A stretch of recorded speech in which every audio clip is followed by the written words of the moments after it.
They said Crashgate ended him, a lifetime ban, public disgrace, career over. But now, a decade later, Flavio Briatore is back in charge, quietly running Alpine F1 after a stunning internal shakeup. So how did one of the most controversial men in Formula One history return from exile and take control again?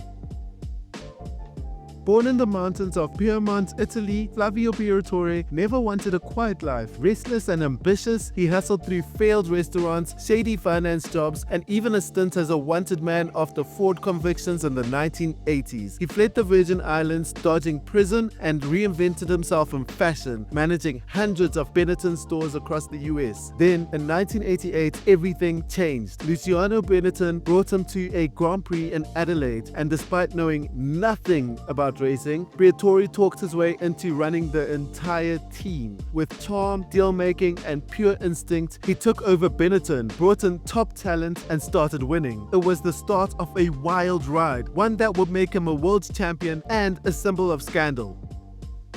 Flavio Briatore had no racing background, no engineering pedigree, just business acumen and ambition. He ran Benetton in the 90s, discovered Michael Schumacher and won 2 world titles. Then later, after Renault had acquired the team, Briatore discovered Fernando Alonso, building another dynasty with back-to-back titles in 2005 and 2006. He was bold, controversial, and ruthless. But in 2008, his empire began to collapse. At the Singapore Grand Prix, Briatore's Renault team ordered Nelson Piquet Jr. to deliberately crash, triggering a safety car that helped Alonso win. The scandal, Crashgate, exploded. In 2009, the FIA banned Briatore from F1 for life. However, in 2010, a French court overturns that ban, calling it legally invalid and awarding Briatore compensation. Still, he stayed away. For over a decade, he vanished from Formula One. Until now.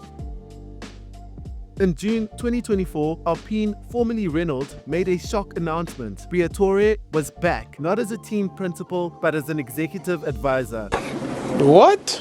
A move approved by Renault Group CEO Luca De Meo himself. Officially, his role was to advise on structure, strategy, and the driver market. Unofficially, his influence ran deep. Alpine was struggling in the standings, and internally, tensions grew. And then, just after the 2025 Miami Grand Prix, team principal Oliver Oakes abruptly resigned, and the team offered no reason. Reports pointed to mounting friction between Briatore and himself, especially over a controversial push to replace Jack Doohan with Franco Colapinto, something Oakes opposed. Stripped of any real authority and surrounded by instability, Oakes stepped down. And without any formal announcements, Flavio Briatore quietly stepped up, taking over team principal duties.